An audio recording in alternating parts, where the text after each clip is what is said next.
Olhe bem para este rosto. O homem que você está vendo agora não demonstra nenhum remorso. Diante de juízes, jurados e das famílias das vítimas, ele sorri. Ele carrega na pele os símbolos de suas próprias escolhas sombrias. Ele compartilha o mesmo nome de um famoso anti-herói dos quadrinhos, mas a sua realidade está longe da ficção. Wade Wilson chocou o mundo não apenas pela gravidade dos seus atos cometidos em um intervalo de poucas horas, mas pela frieza absoluta que demonstrou após ser capturado, o que leva alguém a cruzar a linha final sem qualquer motivo aparente. Como um jovem comum se transformou em um dos nomes mais comentados e temidos dos tribunais recentemente. Prepare-se, hoje nós vamos revelar os detalhes documentados, os autos reais e a mente por trás do caso que desafiou a psicologia criminal. Este é o caso Wade Wilson.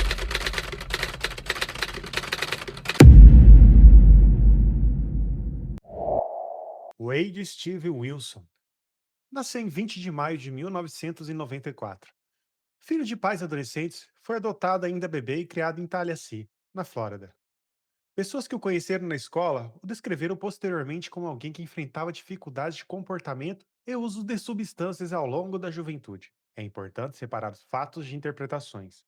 Não há decisão judicial afirmando que seus pais adotivos causaram seus crimes.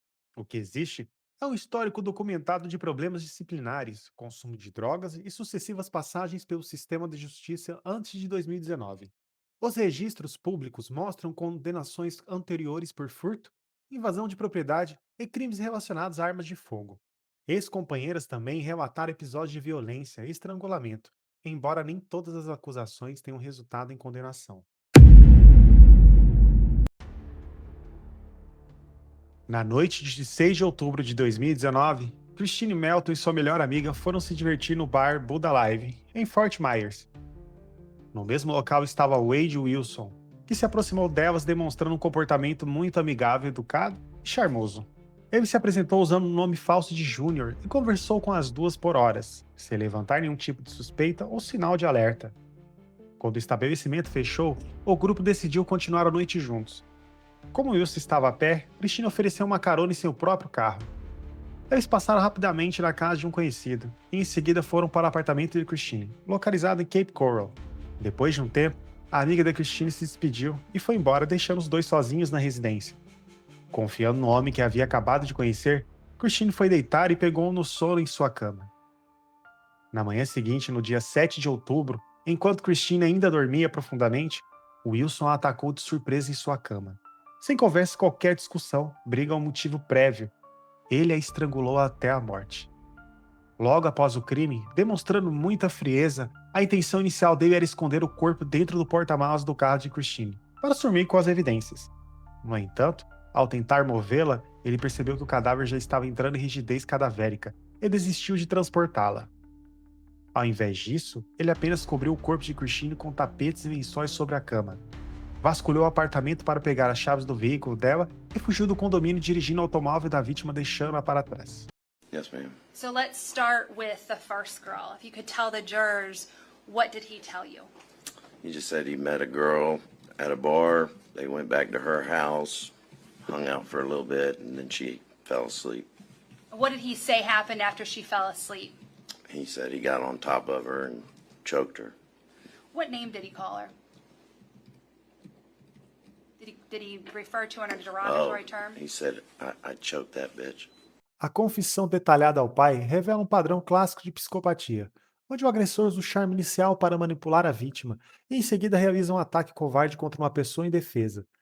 O uso de termos depreciativos e o relato entusiasmado da morte indicam total falta de empatia, desumanização da vítima e sadismo, tratando o ato brutal como uma fonte de satisfação pessoal e controle absoluto.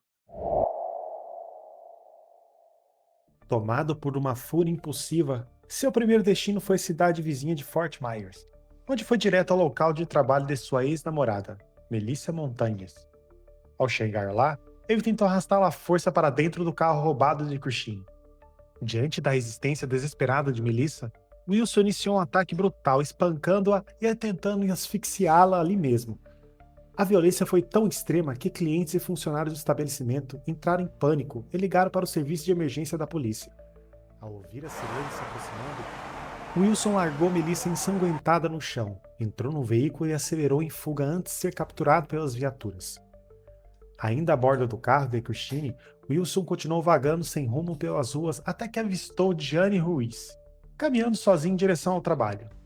Ele encostou o veículo e usou uma abordagem amigável, fingindo pedir informações de trânsito, apenas para convencê-lo a entrar no automóvel. Assim que Gianni entrou, o padrão violento se repetiu. Wilson a agrediu e a esganou até que ela perdesse os sentidos. Ele então abriu a porta do passageiro e jogou o corpo dela na lateral da pista. Ao olhar pelo retrovisor e perceber que Gianni ainda dava sinais de respiração, Wilson demonstrou um nível extremo de crueldade. Ele engatou a marcha ré e avançou com o carro de Christine por cima da vítima, atropelando-a repetidamente, até ter a certeza de que ela estava morta. Após o crime, ele arrastou o corpo para uma área de vegetação densa atrás de um comércio local para ocultá-lo. Com o carro de Christine agora completamente amassado, arranhado e manchado de sangue devido aos atropelamentos, Wilson dirigiu por mais alguns quilômetros até que o veículo parou de funcionar. Ele abandonou o automóvel no acostamento e passou a caminhar a pé, descalço e sem camisa, pelos bairros residenciais. Ele conseguiu invadir a casa de um homem chamado Jason Shepard para se esconder temporariamente, e foi a partir desse momento que ele começou a fazer a sequência de ligação para o seu pai biológico. Pelo telefone, ele desabafou e confessou em detalhes como havia matado Christine em sua cama e o que tinha acabado de fazer com Gianni Ruiz, utilizando o carro roubado.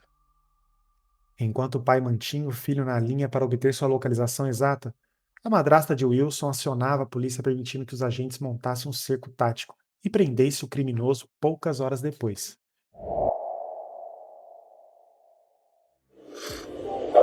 I have a very unstable man that's, I guess, wanted at my office, 2309 Hancock Bridge Parkway. He's got tattoos, he's short-lived, he's killed some people, and he just hurt a girl, 2309 Hancock Bridge Parkway. Okay, what is your name? Josh? The gentleman's name is Wayne something. I have no idea.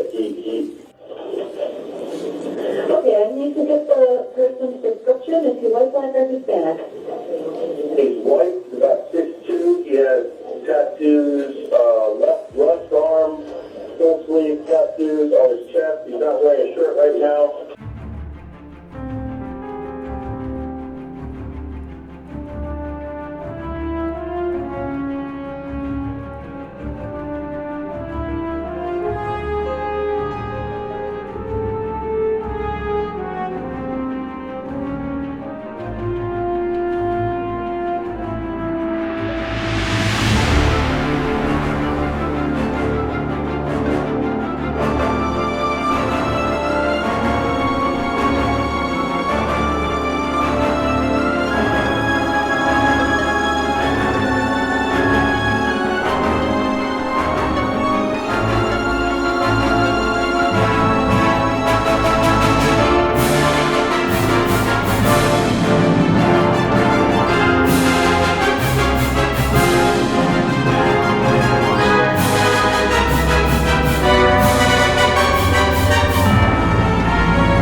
Josh. Horas antes, uma equipe de investigadores foi enviada às pressas até o apartamento de Christine Melton, enquanto policiais arrombaram a porta e encontraram a pior cena possível: o corpo da vítima ocultado sob lençóis em sua própria cama. Simultaneamente, outra equipe seguiu as coordenadas indicadas nas ligações e localizou o corpo de Gianni Ruiz na área da mata nos fundos de um comércio, encerrando o rastro de destruição deixado por Wilson naquele dia. So what did he tell you he did when he couldn't get her body into her own trunk? He left her there and took her car. What did he say about the second girl? He said he saw her walking down the street and stopped and asked her for directions. She got in the car. What did he say happened once she got in the car with him? He said he reached over and choked her. And did he tell you that he choked her while he was driving? Now, what did he say happened after he choked her? He said he was looking for a place to put her body. Did he find a place where he eventually dumped her body? Yes, ma'am. What did he tell you about the situation when he got to the place where he was going to dump her body? He said that he pulled her out of the car and realized that she was still breathing. So what did he tell you he did when he realized she's still breathing? He said he got back in the car and ran her over until she looked like spaghetti. Para análise criminal e psicológica, a escolha dessa metáfora grotesca é altamente reveladora. Wilson não utilizou o carro apenas para garantir que a vítima não sobrevivesse ou para apagar as testemunhas. Ele transformou o veículo em uma ferramenta de tortura e destruição, sentindo a necessidade de passar por cima do corpo diversas vezes. A forma casual e gráfica com que ele descreveu o resultado dessa brutalidade ao telefone mostra que para ele o corpo humano havia sido reduzido a um objeto descartável, desprovido de qualquer dignidade. Esse momento do depoimento muda o tom de toda a investigação. A expressão usada por Wilson não demonstra medo, pânico ou arrependimento pós-crime. Pelo contrário, ela prepara o espectador para entender o estado mental em que o assassino se encontrava nas horas seguintes, um estado que o próprio pai começaria a detalhar logo em seguida ao descrever a assustadora reação emocional do filho após o duplo homicídio. As he's telling you all these things, what's his demeanor as he's telling you? He was excited. When you say excited, what do you mean by that? I felt like he was wanting me to feel the way he felt about it. Did he seem proud of it? Yes. Did he seem to show any kind of remorse? Oh, ma'am. And was he able to go into great detail about both of these ladies' deaths? Yes, ma'am. The second girl that he killed and left in this lot, did he think that she would be found? Oh, ma'am. He seemed to think he did a good job hiding her body. Yes, ma'am. A ausência total de remorso descrita de forma tão dolorosa pelo próprio pai confirma que Wilson desumanizou completamente as vítimas. Elas deixaram de ser pessoas e passaram a ser fontes de estímulo para o seu próprio ego. O fato de ele querer compartilhar essa empolgação com o pai revela um desejo narcisista de validação, como se estivesse esperando elogio ou reconhecimento por ter realizado algo grandioso. Além disso, a revelação de que ele acreditava piamente que ninguém encontraria o corpo de Diane Ruiz por ter jogado nos fundos de uma mata densa expõe uma perigosa ilusão de controle e impunidade. Na cabeça de Wilson, o plano de ocultação havia sido perfeito. Ele subestimou a capacidade da polícia e, acima de tudo, não previu que a sua necessidade psicológica de se gabar e contar o que fez seria o seu próprio ponto de ruptura. Ao acreditar que havia escondido seu rastro na floresta, ele não percebeu que estava cavando a própria armadilha atrás da linha telefônica. As revelações feitas pelo pai de Wade Wilson encerram este capítulo deixando um rastro de perplexidade e horror, mostrando que a mente humana é capaz de abrigar uma frieza que desafia a nossa própria compreensão. A caçada da polícia terminou naquela linha telefônica, mas as marcas deixadas por esse caso ecoariam para sempre na história criminal. E se você quer continuar acompanhando investigações profundas, análises comportamentais detalhadas e os bastidores dos casos de true crime mais intrigantes do mundo, não se esqueça de se inscrever agora mesmo no canal.